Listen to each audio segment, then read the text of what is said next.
se retrouve, parce que vous savez que c'est ici, en tout cas, qu'on réfléchit objectivement. Ici, pas ailleurs. www.proinfo.net, vous avez les informations. Pourquoi c'est ici? Parce que nous ne sommes pas comme ça. Et nous sommes restés avec la pensée d'Héraclite d'Éphèse dans toute analyse. Tout coule, tout passe, rien ne demeure. Ce jour, nous allons aborder la question des élections, sinon de l'opération de l'enrôlement qui prépare l'avenir de l'organisation des prochaines élections. Nous allons balancer maintenant les potentielles candidatures au niveau présidentiel. Et vous allez comprendre, on fera une étude comparative, ce qu'ils sont aujourd'hui par rapport à ce qu'ils étaient hier en 2018. Nous allons également évoquer l'opération d'assainissement dans la ville de Kinshasa, conduite par le gouverneur et son vice. Est-ce que c'est pour l'intérêt des Kinois? Est-ce que l'opération est acceptée par les Kinois? Des petites questions seront posées et ensemble nous allons l'analyser. La première question en rapport avec l'opération de l'enrôlement jusqu'ici. Il y a eu première aire opérationnelle, la partie ouest. Deuxième aire opérationnelle, la partie centre. Troisième aire opérationnelle, la partie est du pays. L'opération de l'enrôlement évolue normalement. Il est vrai que nous avions reconnu quelques difficultés techniques dues à l'apprentissage de la maîtrise de l'outil informatique par les agents de la CENI. Mais au fil du temps, beaucoup de choses se sont adaptées. Au début, nous avions déploré l'image, la qualité de carte, mais avec le temps, les choses semblaient correctement évoluer. Mais la donne insécurité, c'est la donne qui nous intéresse aujourd'hui.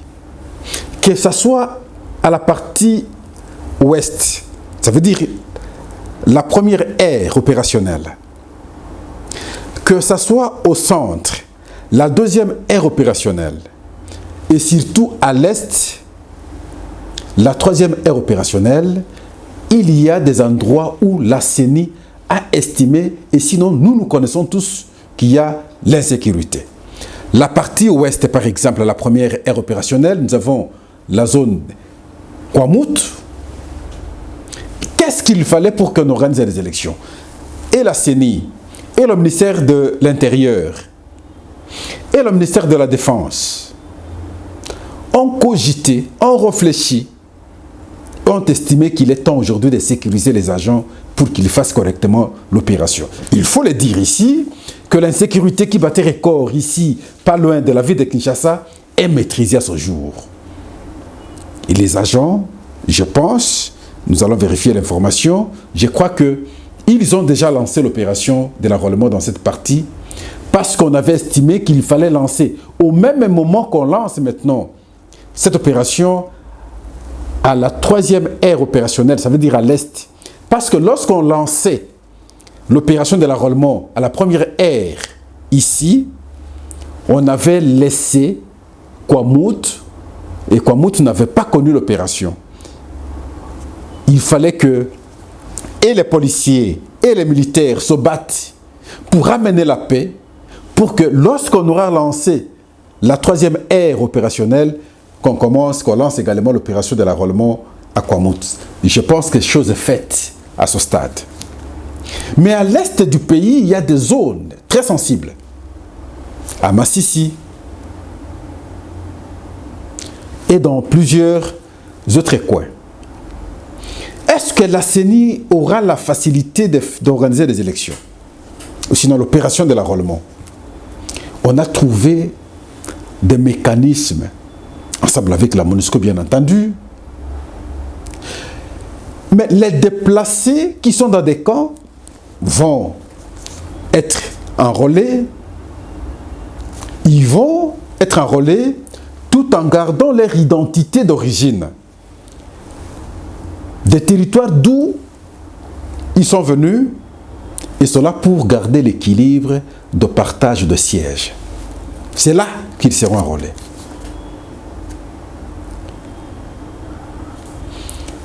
En même temps qu'on organise les élections, l'opération de l'enrôlement ici, il faut le dire, en même temps, pour la toute première fois, que nous allons organiser aussi les élections pour les Congolais de l'étranger. Et cette opération de l'enrôlement également a tenu compte de ces Congolais. Il y a des pays, on n'a pas pris tous les pays, bien entendu, à travers le monde. Parce qu'il faut aller progressivement. On a choisi au moins 5 pays. Sur base de quoi? C'est sur base de le sérieux des pays, c'est sur base de la représentativité et sur base des conditions qui permettent de pouvoir identifier correctement les Congolais. Nous avons l'Afrique du Sud, nous avons la Belgique, nous avons la France, nous avons les États-Unis, nous avons le Canada. 5 pays. Alors on a réparti cette opération de cette manière. L'Afrique du Sud et la Belgique seront enrôlés. L'opération a commencé avec la deuxième ère opérationnelle, qui consistait chez nous ici d'enrôler les provinces du centre, les Grands Kasaï, les Grands Katanga, si nous devons le dire de cette manière-là. Et donc, au même moment qu'on commençait l'enrôlement, chez moi au Sankuru, à Lomami, au Kasaï central, au Kasaï oriental, au Katanga et dans d'autres provinces du Grand Katanga, au même moment qu'on commençait en Belgique et en Afrique du Sud. C'est cela le principe. À la troisième ère opérationnelle, ça veut dire à l'Est, les provinces de l'Est. Nous avons Nord Kivu, nous avons Sud Kivu, nous avons Ituri, nous avons Otuele, nous avons Bazuele, nous avons... Au même moment qu'on commençait l'opération de l'enrôlement à la troisième ère opérationnelle, au même moment, en principe, qu'on doit aussi commencer chez les Congolais de l'étranger, précisément ici ceux de la France, des États-Unis et du Canada. 5 pays de l'étranger. Et donc, nous allons organiser les élections. C'est le temps aujourd'hui de pouvoir s'organiser, d'affûter correctement les armes pour aller aux élections. Parce que nous devons rappeler ici que la CENI a une mission de bien organiser les élections et les organiser dans le délai constitutionnel. La CENI n'a aucun pouvoir de ne pas respecter la Constitution. La Constitution dit que le mandat est de 5 ans. Au bout de chaque 5 ans, il faut organiser des élections. Même si nous avions connu l'exception la fois passée, avec la sortie de Kabila, visiblement il n'était pas prêt, mais finalement, il n'a pas eu le choix que d'organiser des élections. Nous avions eu 2 ans de plus. Les élections qui devraient être organisées en 2016 ont été organisées en 2018. Un mauvais exemple à pouvoir copier. Donc la Constitution veut qu'au bout de chaque 5 ans, il faut organiser des élections.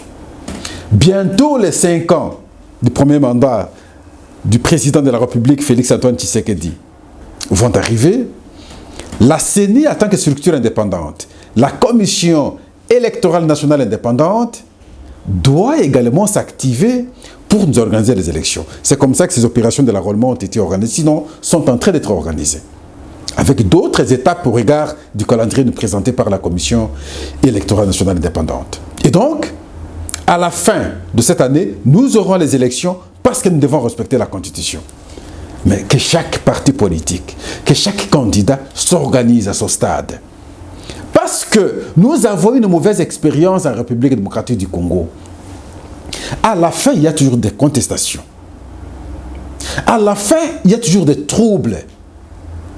Même lorsqu'on n'a pas été élu, on est toujours gagnant. Moi, j'ai été élu, mais on m'a volé mes voix. Et alors qu'en réalité, peut-être on n'a pas été élu. Nous ne voulons pas ce discours. Et voilà pourquoi chaque citoyen, chaque parti politique devra maintenant s'organiser. Maintenant. Pour que lorsque nous irons aux urnes. Les mieux préparés soient élus haut la main sans difficulté. Que le perdant soit à mesure de dire félicitations à celui qui aura été élu. C'est de cette manière que nous pouvons correctement asseoir notre démocratie. Nous créons le déséquilibre à chaque fois parce que le perdant, même lorsqu'il reconnaît qu'il a perdu, n'accepte jamais qu'il a perdu les élections. Et c'est ce qui crée souvent le dysfonctionnement. Mais je fais un exercice avec vous. Après ma lecture sincère de mon point de vue sur le parcours de chaque candidat potentiel à la présidentielle, j'ai commencé par... Il y a des gens sont pressés maintenant pour comprendre le nom que je vais citer. Je cite ici Moïse Katumbi. Est-il aujourd'hui à mesure de remporter les élections? Ma question. Moïse Katumbi est-il aujourd'hui à mesure de remporter les élections? Moi, comme individu, Pascal, je dis non. Pourquoi? Je ne suis pas dans la logique de nationalité, de père et de mère. Oui, c'est un argument de taille que nous présente notre frère le professeur Tiani. Mais moi, je dégage une lecture politique comparativement à ce que nous avions connu en 2016 et 2018. Mais il faut rappeler en même temps que Moïse Katumbi a co-géré le pays parce qu'il a occupé de hautes fonctions avec Joseph Kabila jusqu'à la fin. Ça, il faut le souligner. Moi, Pascal, je dis jusqu'à la fin. Parce que 2015, on parlait déjà des élections en 2016. Et donc, quelqu'un qui est parti avec Joseph Kabila de 2001, qu'il prenait le pouvoir, jusqu'en 2015, il ne peut pas dire qu'il n'a pas travaillé avec Joseph Kabila. Il a travaillé avec Joseph Kabila. Et parfois, ça me fait mal quand on essaie de se dédouaner. Non, on est allé avec Joseph Kabila jusqu'à la fin. Mais qu'est-ce qui s'est passé? Parce que les élections devaient être organisées en 2016. Les prétextes de séparation ont été avancés. C'est pratiquement comme ça se fait aujourd'hui. J'entends les propos des gens. Moi, j'aime vérifier mon background. Et on va forcer la séparation. On va forcer la séparation avec des prétextes tels que on m'a empoisonné. Des prétextes de l'autre côté tels que il y a eu des mercenaires. Et c'est comme ça que la cote de Moïse Katumbi va augmenter à l'opinion. Et il sera accepté à l'opinion. En 2018, il était accepté. Donc 2016, il était accepté. 2017, jusqu'à l'organisation des élections en 2018, il était accepté. Mais malheureusement, il n'a pas été aligné. À son temps-là, s'il était candidat, peut-être beaucoup de choses marcheraient autrement. Mais à ce jour, non. Vous verrez que sa cote a sensiblement baissé. Très sensiblement baissé. Pourquoi? Parce que il n'a pas justifié son combat politique depuis tous ces temps. Parce qu'il quittait Joseph Kabila. Pas parce que Joseph ne travaillait pas pour les Congolais, selon lui. C'était parce que leurs intérêts ne s'accordaient plus. Et c'est comme ça qu'il va quitter. Mais à ce jour, il n'a pas justifié son combat politique. Et voilà, maintenant, sa cote a sensiblement baissé. Je ne le vois plus. Je ne vois plus Katumbi qu'on pouvait estimer à son temps-là, parce que son adversité était contre Joseph Kabila, mais aujourd'hui, avec Félix, ça ne passe pas. On peut forcer les choses, visiblement, ça ne passe pas.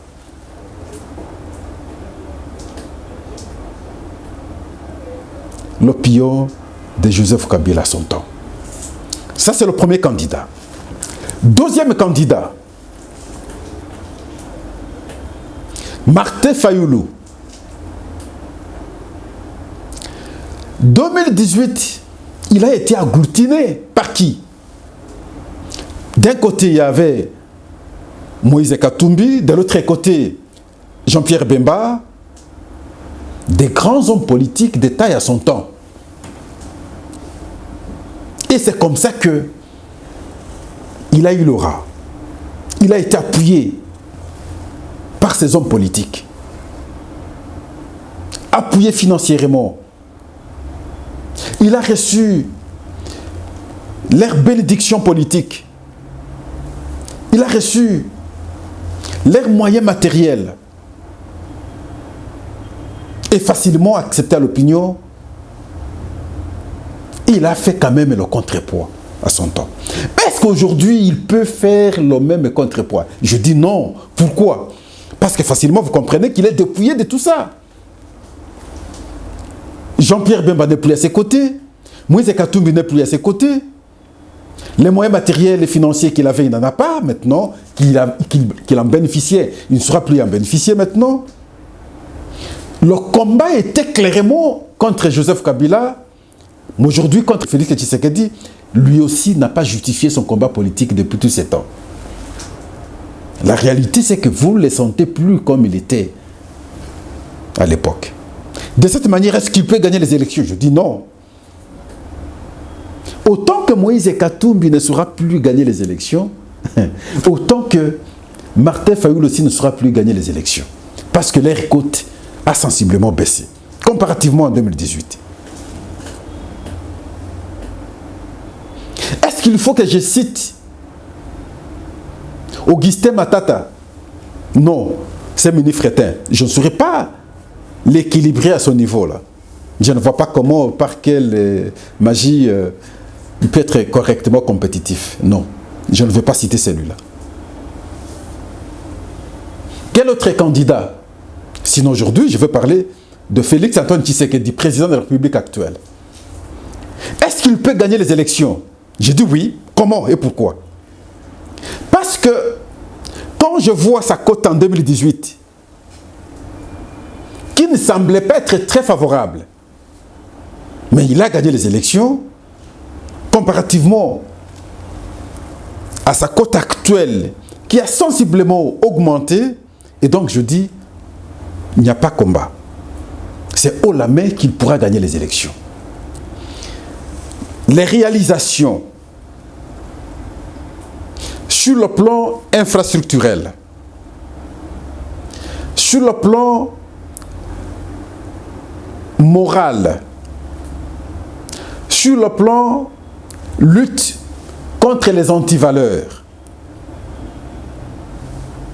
sur le plan, en tout cas, de l'unité nationale, sur le plan de l'engagement contre l'ennemi qui nous fait la guerre, sur le plan de l'image qu'on vend du pays à l'extérieur, la fierté du Congolais. Sur tous ces plans, prochainement, j'aurai une émission pour vous expliquer point par point, en termes de réalisation. Et vous allez comprendre, je ne pense pas qu'il y aura un point contradictoire, parce que je parlerai avec des points tangibles. Il y a un ami la fois passée qui me posait la question, il me dit, où est-ce que le président loge? Il reste jusqu'à ce stade où? Toujours là où la petite chambre que Kabila lui avait cédée au camp Tchatchi. Il dit, bon, voilà, il n'a pas l'information. L'information est que il y a une maison présidentielle construite à ce stade. Un prochain président de la République qui viendra ne connaîtra pas le sort de Félix Tshisekedi, où Kabila n'avait pratiquement pas de maison présidentielle. Mais aujourd'hui, tout celui qui viendra après Félix Tshisekedi trouvera une maison, une villa présidentielle. Et nous allons prochainement évoquer réalisation par réalisation. En commençant par ce que je vous dis là, et nous allons évoluer, nous allons évoquer les hôpitaux, tels que l'hôpital de référence ici, Mamayemo, avec d'autres réalisations, nous irons réalisation par réalisation. Sur le plan comportemental, sur le plan effort fourni, nous allons évoquer et vous allez comprendre. Deuxième point, c'est l'opération de l'assainissement aujourd'hui dans la ville de Kinshasa. Initiative du gouverneur et du vice-gouverneur de la ville. Qu'est-ce qu'ils font? Est-ce que ce qu'ils font, c'est mauvais? C'est la vraie question que nous nous posons. Moi, Pascal, je réponds, je dis non, ce n'est pas mauvais. Pourquoi ce n'est pas mauvais? Parce qu'il s'agit des espaces de l'État qui les récupèrent simplement. On était tellement mal habitués. Ça, c'est un point de vue personnel. Et voilà pourquoi, à un certain moment, il faut assainir. Quand vous allez chez les autres, ailleurs, vous regardez comment ils sont. Et lorsque nous revenons, la première question que nous nous posons, c'est que lorsque nos autorités vont et voient ce que les autres font, pourquoi lorsqu'ils reviennent chez nous, ils ne font pas comme font les autres? Cette question, je pense que tout le monde, tout celui qui a une fois quitté le pays, qui a été à l'extérieur, de son retour, il a eu à se poser cette question. Est-ce que la réponse, c'est en faisant ce qu'ils font? Je dis une partie de la réponse. Parce qu'il faut désengorger quand même les espaces. Vous arrivez ici au rond-point Ngaba, il n'y a pas passage quand les gens sont là en train de vendre. Et maintenant, quand vous y allez, il y a un peu de l'espace. Partout, c'est ainsi. Mais la question que nous nous posons, monsieur le gouverneur, allez-vous vous limiter là? Qu'est-ce qui va advenir après? Est-ce que les gens ne vont pas revenir à continuer à vendre même les sols sur la chaussée? Est-ce qu'on ne va pas connaître ce que nous avions connu par le passé? De telles opérations, mais 2 jours après, on reprend nos anciennes habitudes, nos anciennes mauvaises habitudes. Est-ce qu'il y a une politique d'accompagnement pour correctement assainir, sinon agrandir les espaces?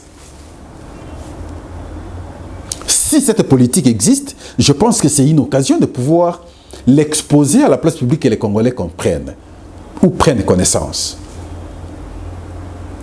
Il y a les uns qui vous applaudissent. Les autres ne savent pas vous applaudir. Parce que ceux qui ne savent pas vous applaudir disent en contrepartie, qu'est-ce qu'ils ont trouvé comme solution? Et vous, le gouverneur, les gens vous disent que vous avez chassé les gens du grand marché qui, jusqu'à ce jour, n'est pas encore construit. Les gens sont allés s'installer ailleurs et vous êtes le premier à aller les chasser. Quelle est la solution que vous avez trouvée pour ces gens? Peut-être que vous avez la réponse, nous ne saurons pas répondre à votre place. Mais nous transmettons simplement la question de ces Congolais. Parce que de notre côté, comme nous vous avons dit, nous vous encourageons, mais à condition que cela ne puisse pas s'arrêter de cette manière-là. Impliquer les administrateurs des communes, nous les appelons ici les bourgmestres, pour que chaque bourgmestre, dans sa commune, puisse relayer ce que vous aviez fait, puisse veiller sur ce que vous aviez fait, de manière à garder ces espaces-là bien sécurisés, parce qu'il s'agit des espaces de l'État. Il faut éviter aussi la politique de 2 poids, 2 mesures. Lorsque c'est pour vous, vous semblez ne pas attaquer avec agression. Lorsque c'est pour les autres, vous attaquez avec agression. Non. Je vais vous rappeler un fait. Si je l'évoque là, ce n'est pas pour rien. Vous allez voir, je vous avais dit lors de ma dernière émission, sinon mon dernier numéro, beaucoup d'actions d'assainissement que nous avions connues dans le passé, c'est à chaque fois que nous étions en train d'organiser un événement chez nous ici, dans la capitale. Je vous avais évoqué le cas de la francophonie la fois passée avec Kabila. Beaucoup de routes ont été asphaltées simplement parce que nous allions organiser la francophonie. Et juste après, tout s'était arrêté.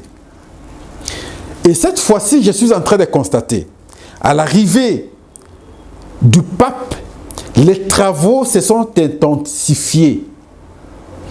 Et après le retour du pape, je suis en train de constater, les travaux n'avancent pas. C'est le cas de l'avenue Flambeau, au Bon Marché. Du Bon Marché jusqu'à en ville. Parce que, juste quand vous dépassez Bralima, c'est la ville. C'est le cas des avenues ici, au niveau de la ville, pratiquement, Colonel Ebeya, ainsi de suite. En face de l'UFASIC, quand vous regardez l'avenue, c'est tout un fleuve actuellement, en pleine ville. Tout le monde passe par là. Un peu devant, c'est le gouvernement provincial, monsieur le gouverneur. Les ministres provinciaux sont là, mais ils ne savent pas comment sortir pour prendre Willery. La petite avenue qui est juste à côté du gouvernement provincial, monsieur le gouverneur, depuis qu'on a annoncé, depuis qu'on avait commencé les travaux, incapable d'achever. C'est plus de 6 mois aujourd'hui dans ces conditions-là, bientôt une année. En ville, ici. Et pourtant, c'est une route très fréquentée parce que les véhicules qui viennent du grand marché, les véhicules qui viennent de la ville, sinon de l'hôtel de ville, passent par là pour prendre Willery et sortir. Mais il n'y a pas de passage aujourd'hui. Mais vous êtes là, vous voyez. La route qui est juste derrière l'hôtel de la ville, les travaux qu'on avait avancés jusqu'à ce jour, peine à terminer, ou sinon à se terminer. Mais vous êtes là, vous regardez, monsieur le gouverneur.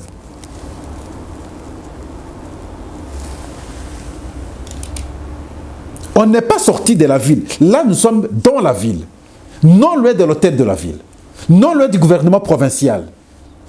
La route était totalement délabrée. Le véhicule ne s'est même pas passé. C'est tout un fleuve à ce jour. Mais vous regardez. C'est comme une culture chez nous. Les travaux peuvent commencer. Mais jamais ils vont tout boucher. Vous verrez, ils vont laisser un petit trou quelque part.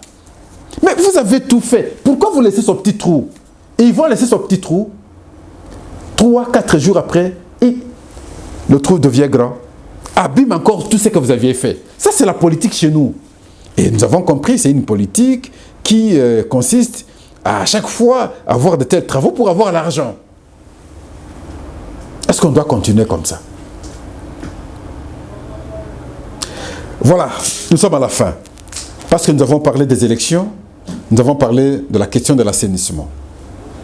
Élections, nous avons promis prochainement, je vais venir avec les aspects tangibles de réalisation du chef de l'État pour appuyer mon argumentaire d'aujourd'hui et vous permettre de comprendre comment, à ce jour,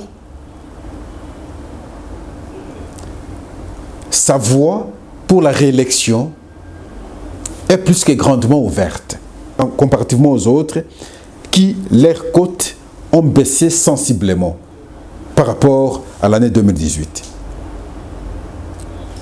Nous vous disons merci. À la prochaine.